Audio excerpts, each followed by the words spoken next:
Assalamualaikum warahmatullahi wabarakatuh. Teman-teman mahasiswa yang berbahagia dan semoga dalam keadaan sehat.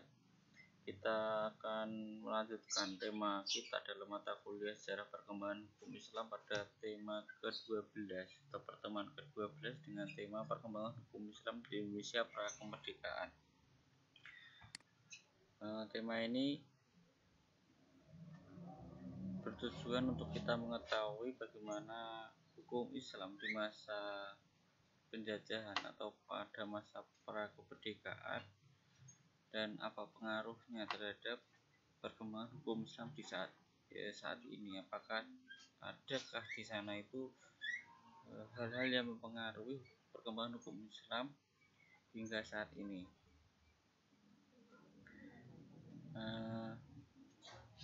Kita lanjut.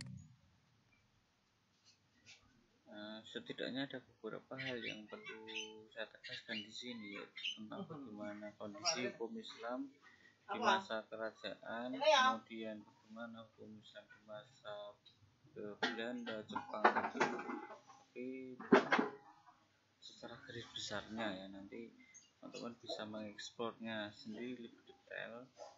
Oke, setidaknya pertanyaan yang besar yang perlu kita jawab ya adalah bagaimana Islam itu datang di Indonesia, kapan, lalu siapa yang membawa Islam itu ke Indonesia, atau perlu lewat metode apa, itu nanti teman-teman mencari. Lanjut. Nah, kapan Islam itu datang ke Indonesia? Ini adalah pendapat yang pertama ya. Pendapat yang pertama mengatakan itu sejak abad ke-8 ya. Ini pendapat dari Muslim Indonesia atau Muslim Malaysia. Nah, lewat apa? Lewat jalur perdagangan. Nah, di sini sudah saya tulis ya. Buktinya apa? Misalkan buktinya ada makam Fatimah binti Maimun bin Hibatullah di Leren, Jawa Timur tahun 1082 misalkan. Ini bukti-buktinya. Jadi ada perjalanan, ada mengirim utusan ke Cina ya, dan rombongan itu ada nama-nama Arab ya, jadi itu bukti-buktinya.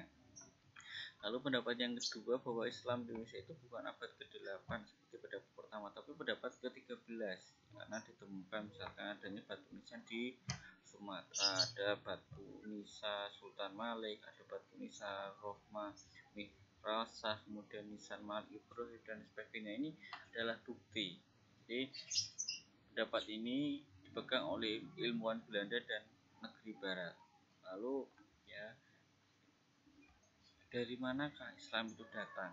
Jadi tadi ada dua pendapat, abad ke-8 sampai abad ke-13. Lalu siapakah yang, dari manakah Islam itu datang? Ya, ini juga sampai sekarang belum ada kesepakatan ya, memang karena sejarah itu betul butuh bukti ya untuk mengatakan ini dari A dari B. Ada yang mengatakan bahwa itu langsung dari Arab, ada yang mengatakan Islam dibawa dari Belanda, ada yang Islam itu dibawa datang dari India, Persia, Arab, bahkan ada yang mengatakan Islam itu datang dari Cina. Ya, ini pendapat-pendapat yang ada. Lalu penyebaran Islam di Indonesia itu bagaimana ya? Memang penyebaran Islam di Indonesia itu juga unik ya, karena Indonesia itu awalnya dengan animisme dinamisme, sehingga ketika Islam datang itu kemudian menghasilkan sufi ya, penyiar sufi, bukan sufi tapi tidak lepas dari faktor-faktor mistik ya, hingga dengan faktor-faktor mistik atau dari sufi itu kemudian Islam itu bisa berkembang salah satunya ya. Maka jangan heran ya kelompok-kelompok ya sufi di Indonesia juga berkembang karena karena ada peradaban atau adat yang lama yang dibawa agama sebelumnya, yaitu Hindu terutamanya, kemudian juga Buddha juga berpengaruh. Nah, ajaran-ajaran itu lalu mempengaruhi penyebaran Islam. Jadi ketika ajaran sebelumnya itu ada lalu Islam datang, itu kemudian mempengaruhi atau menyuburkan faktor mistik yang ada dalam Islam, sehingga kemudian itu membantu penyuburan kaum sufi atau kaum mistik yang ada di Islam ya. Jadi sampai saat ini itu juga sangat-sangat kental ya antara tokoh mistik dengan sufi ya. Nanti teman-teman bisa mengeksplor lebih lanjut. Lalu yang berikutnya adalah tentang teori keberlakuan hukum Islam di Indonesia. Ini juga menarik ya, karena ada beberapa pendapat di sini. Misalkan yang kita bahas minggu yang lalu, bahwa hukum Islam menempati posisi sentral dan menjadi inti serta jantung dari ajaran Islam itu sendiri. Jadi Indonesia itu adalah disebut sebagai masyarakat yang religi atau yang beragama ya. Maka hukum-hukum yang ditimbulkan atau hukum-hukum yang dibentuk itu tidak lepas dari nilai-nilai agama ya. Lalu karena Islam itu berkembang di Indonesia, maka otomatis hukum yang berkembang itu juga tidak lepas dari nilai-nilai hukum Islam itu sendiri, atau ya setidaknya tidak akan lepas dari nilai-nilai hukum agama. Nah, ini teori-teori yang berkaitan tentang hukum Islam ya, keberlakuan hukum Islam. Ini teori yang disampaikan oleh L.W.C. van den Berg pada dia hidup pada tahun 1845 sampai 1927 ya. Dia mengatakan hukum penduduk setempat dan juga orang-orang timur lainnya sangat dipengaruhi dan ditentukan oleh agama yang dianut sejauh tidak ada bukti lain yang menolaknya. Sebab dengan menerima dan menganut suatu agama berarti sekaligus juga menerima aturan hukum dari agama yang dianutnya tersebut. Nah, teori ini namanya teori recepti and complexu. Teori ini mengatakan bahwa ya, hukum itu ya hukum yang berdasarkan agama. Jadi hukum yang diterapkan dari Indonesia itu bisa berlaku kalau sejalan dengan hukum agama. Hukum agamanya apa ya? Hukum Islam. Jadi hukum agama, hukum negara bisa berlaku kalau sesuai dengan hukum agama. Ini teori yang pertama. Lalu muncul teori yang kedua, teori resepsi. Teori yang dikemukakan oleh Christian Snokhurgen ini mengatakan sebaliknya, bahwa menurut dia bahwa teori dia mengatakan bahwa hukum Islam akan berlaku efektif di kalangan umat Islam jika sejalan dengan hukum adat. Artinya begini, hukum Islam itu hukum adat lah yang bisa diterima di masyarakat, bukan hukum Islam. Karena di Indonesia itu jangan lupa, di Indonesia itu hukum asli Indonesia adalah hukum adat sebenarnya, bukan hukum Islam. Hukum aslinya adalah hukum adat.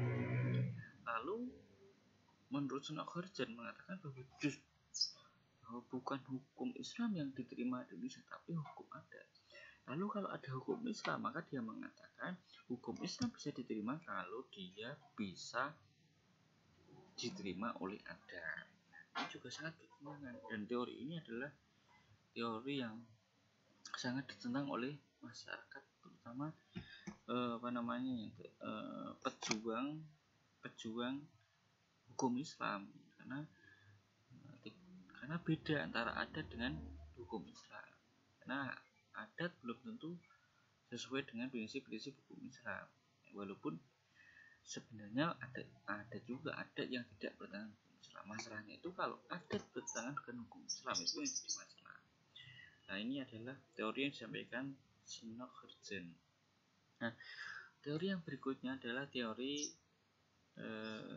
resepti exit. Teori ini dikemukakan oleh Azairin, ya, orang Indonesia. Lalu dia mengatakan bahwa teori yang disampaikan oleh Snokhurgen tadi itu adalah teori setan. Ketika dia mengatakan bahwa hukum Indonesia itu nggak bisa berlaku kalau menggunakan hukum adat, itu dikatakan dia adalah teori setan. Maka menurut dia kita harus mengemukakan teori exit, yaitu teori yang mengatakan bahwa karena kita sudah merdeka, ya, teori resepsi sangat bertentangan dengan Pancasila dan Undang-Undang Dasar 195 di pasal 29, karena di pasal tersebut dikatakan bahwa negara itu menjamin kebebasan warga negaranya untuk menjalankan agamanya, ya. Sehingga segala aturan dan hukum di Indonesia harus didasarkan pada agama yang dianut oleh bangsa Indonesia. Jadi kalau tidak benar juga bahwa dikatakan oleh Snowvergen tadi, ya, bahwa hukum yang berlaku itu adalah sesuai hukum adat, karena hukum agama itu dilindungi oleh negara itu sendiri. Oleh sebab itu menurut Hazirin harus sesuai dengan Pancasila dan Undang-Undang Dasar pasal 29. Nah, teori yang berikutnya itu kemudian teori yang dikembangkan oleh Sayuti Talib, yaitu Recepti and Contrario. Nah, setelah Indonesia merdeka, hukum dari kolonial Belanda tidak berlaku. Ini secara umum, ya. Berdasarkan prinsip negara hukum yang terdapat dalam Pancasila, dalam Undang-Undang dan UUD 1945, maka hukum yang berlaku berasal dari agama yang dianutnya. Hukum adat bisa diberlakukan sejak hukum adat tidak bertentangan dengan prinsip-prinsip dalam agama Islam. Nah, ini adalah teori Recepti and Contrario. Jadi ini sangat kebalikan dengan teori Snowvergen. Kalau Snowvergen itu mengatakan hukum Islam dapat diterima kalau sesuai dengan hukum adat, di sini justru dibalik, bahwa hukum itu harus sesuai dengan hukum Islam. Hukum adat bisa diterima kalau itu tidak bertentangan dengan hukum adat.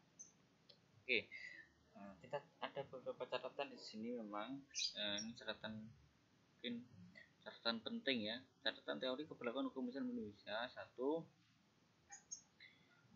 Walaupun ada perbedaan muncul antara teori Recepti Christian-Vergen tadi dan Hazirin, namun perbedaan itu hanya pada level teori, bukan pada level praktek, karena tidak semua hukum Islam bisa diterapkan di Indonesia atau tradisi adat berperan besar dalam rumusan dan praktek hukum Islam. Yang kedua, Snowvergen menggunakan pendekatan ilmiah (scientific approach), ya, dan Hazirin menggunakan pendekatan normatif approach, atau pendekatan teologis atau theological approach. Ya, memang kita akui memang pada level praktek itu memang hukum Islam itu pada faktanya memang tidak semuanya bisa diterima menjadi hukum. Ya, hukum adat sebenarnya juga begitu, tetapi hukum adat itu juga juga diterima oleh sebagian besar. Bahkan hukum adat itu ada sebagian yang mengalahkan hukum Islam itu sendiri. Jadi ini hanya perbedaan pada level pendekatan saja. Yang satu pendekatan ilmiah, yang satu pendekatan normatif, yang satu atau pendekatan teologis. Oke. Kemudian ini catatan di perkembangan hukum Islam di tengah dinamika sosial keagamaan di masa kerajaan, yaitu ada nama-nama kerajaan. Nanti teman-teman bisa menambahkan sendiri. Ada di Aceh, kemudian ada Surakarta, ada di Demak, kemudian Cirebon, ada di Tuban, dan lain sebagainya. Di situ ada nama raja-raja pendirinya, dan mungkin teman-teman bisa memberikan keterangan yang penting-penting di kolom ini, ya. Jadi intinya bahwa disitulah hukum Islam itu dikembangkan, ya, lewat kerajaan, sehingga hukum Islam bukan hanya dikembangkan dalam teori normatif, ya, tapi memang Islam itu memiliki kekuatan karena dipegang oleh para penguasa atau para raja ketika itu. Nah, ini catatannya. Catatan penting, ya, di masa kerajaan. Sejak awal hukum Islam dapat berdampingan dengan masyarakat lokal atau kerajaan, sehingga Islam dapat diterima dengan sukarela. Di Islam, masyarakat dengan hukum Islam itu bisa berdampingan, ya, sejalan. Lalu yang berikutnya, hukum Islam yang tumbuh dan berkembang dicampuri dengan tradisi dan mistik dalam masyarakat, ya. Jadi hukum Islam itu tidak lepas dari nilai-nilai tradisi dan mistik, ya. Kalau kita lihat keraton-keraton sekarang, keraton Jogja, keraton Solo, itu misalkan ada acara sekaten, itu kan dalam bahasanya dalam bahasa lain itu adalah dari bahasa syahadatain atau dua syahadat. Ini adalah bentuk antara hukum Islam, tradisi dan mistik yang bercampur jadi satu dan sampai sekarang masih eksis. Ini teman-teman bisa mencermati lebih lanjut ya, itu hal yang menarik menurut saya di mana budaya hukum Islam dan mistik itu berkembang ya, dari dulu sampai sekarang. Lalu hukum Islam yang berkembang di kerajaan adalah hukum privat, terutama hukum keluarga, sedangkan hukum publik hanya sebagian yang kecil. Jadi yang diatur oleh kerajaan itu hanyalah masalah-masalah keluarga ya, bukan masalah pidana, bukan masalah pembunuhan dan lain sebagainya. Tapi hukum Islam yang diatur di sana adalah lebih kepada hukum-hukum keluarga atau hukum-hukum yang privat atau hukum-hukum yang perdata. Lalu yang berikutnya adalah intensitas perkembangan hukum Islam tergantung dari kerajaan masing-masing berdasarkan kepentingan politik dan ekonomi. Jadi hukum Islam pada masa itu tidak terlepas dari nilai-nilai politik. Politik di situ dipegang oleh siapa? Dipegang oleh kerajaan. Termasuk juga karena kerajaan itu juga punya ekonomi, sehingga ekonomi juga berpengaruh. Jadi sejak dulu namanya hukum Islam itu tidak terlepas dari kekuasaan, politik dan ekonomi. Kemudian yang keenam, perkembangan hukum Islam belum ditopang oleh institusi formal dari kerajaan dan hanya ditopang dari ulama dari kerajaan, mufti, penghulu dan imam masjid besar. Jadi memang belum ada institusi yang formal seperti sekarang ada KUA, ada pengadilan. Tidak, di zaman dahulu itu hanya institusi informal ya. Mungkin kalau sekarang ada penghulu, ada mufti, kemudian ada juga mudin ya, dalam bahasa Jawa itu ada mudin. Mudin itu mungkin dulunya adalah mudin itu orang muadzin ya, muadzin itu tukang adzan. Orang yang berprofesi sebagai mudin itu ya, dia biasanya suruh berdoa, suruh memimpin masjid, kemudian ditanyai tentang hukum-hukum Islam. Jadi dan itu mungkin teman-teman masih ada yang menemukan itu, namanya Mbah Mudin. Kemudian penghulu, jadi penghulu, tapi penghulu di zaman kerajaan dengan zaman sekarang tentunya beda ya. Penghulu di zaman kerajaan itu sekaligus hakim, jadi bukan penghulu murni seperti saat ini, tapi penghulu zaman dahulu adalah ya sekaligus hakim ya. Penghulu itu adalah otomatis hakim dalam masyarakat lokal tertentu. Kemudian yang berikutnya adalah sekitar abad ke-16 ya, sudah ada pengadilan agama, peradilan informalnya di setiap kabupaten di Pulau Jawa berdasarkan catatan Daniel Esler, dan juga ada pengadilan agama di Kuala Kapuas sekitar tahun 1638 pada masa Pangeran Adipati Antakusuma. Ini adalah bentuk perkembangan. Jadi pengadilan agama itu memang sudah ada sejak Indonesia belum merdeka. Maka ketika Anda itu membaca pengadilan agama atau Anda membuka websitenya pengadilan agama, ketika mereka ulang tahun mereka itu banyak sekali melebihi ulang tahun di Indonesia ya. Memang karena memang mereka itu lahirnya mereka itu sudah jauh-jauh hari sebelum Indonesia itu merdeka. Maka ada mengatakan kayak pengadilan itu kayak benda antik ya, kan dia sudah lama ada di Indonesia, maka dia harus dilestarikan ya, kira-kira begitu. Lanjut, nanti ini adalah perkembangan dinamika sosial hukum Islam. Ini saya sudah bagi ya, perkembangan hukum Islam di masa zaman VOC ya, di mana hukum Islam itu berlaku pada ranah hukum perkawinan dan kewarisan ya. Di situ sudah ada pengaruh-pengaruh hukum ya, di mana asalnya hukum Hindu kemudian berubah menjadi hukum Islam. Ini pada tahun 1760 sudah dimulai. Lalu di masa kolonial Belanda ini juga sudah berkembang ya hukum Islam itu, walaupun situ ada pasang surutnya. Ketika awal hukum Islam itu pengadilan agama itu juga mengatur tentang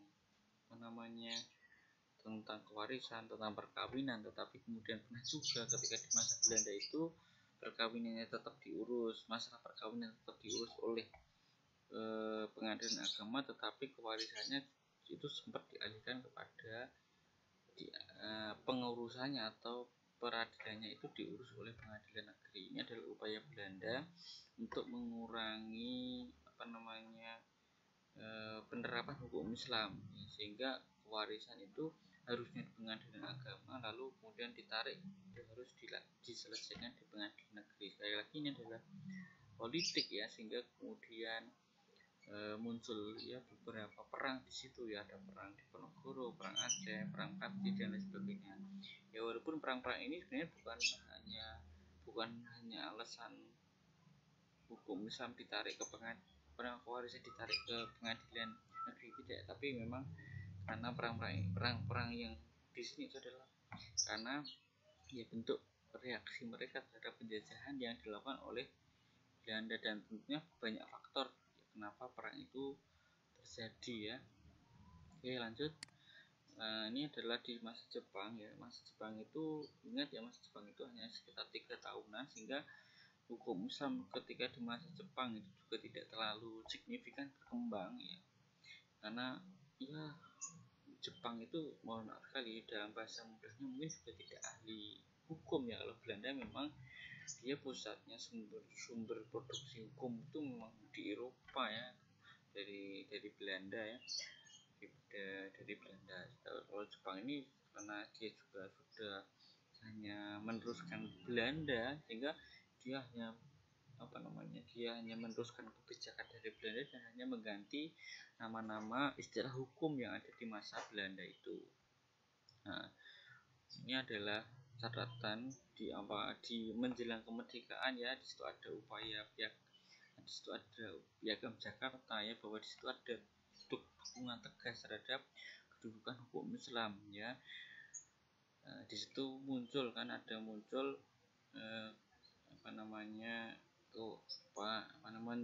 merumuskan dasar negara itu dengan sila yang pertamanya, bahwa warga negara yang beragama Islam kemudian wajib menjalankan syariat Islam. Lalu dengan negosiasi dengan rapat dan sebagainya dalam pembentukan dasar negara itu, lalu kemudian kalah ya, bukan kalah, tapi karena dengan negosiasi demi persatuan dan kesatuan bangsa ya, lalu digantilah menjadi seperti sila yang kita kenal pada hari ini, yaitu ketuhanan yang Maha Esa ya, yang pada awalnya di situ di Piagam Jakarta itu muncul warga negara menjalankan syariat ya, agama Islam itu kemudian dihapus dengan ketuhanan yang Maha Esa itu demi persatuan dan kesatuan bangsa. Nah, demikian yang bisa saya jelaskan, semoga bisa membantu pemahaman teman-teman. Nanti slide-nya bisa saya kirimkan, dan terima kasih, tetap semangat, tetap sehat, dan assalamualaikum warahmatullahi wabarakatuh.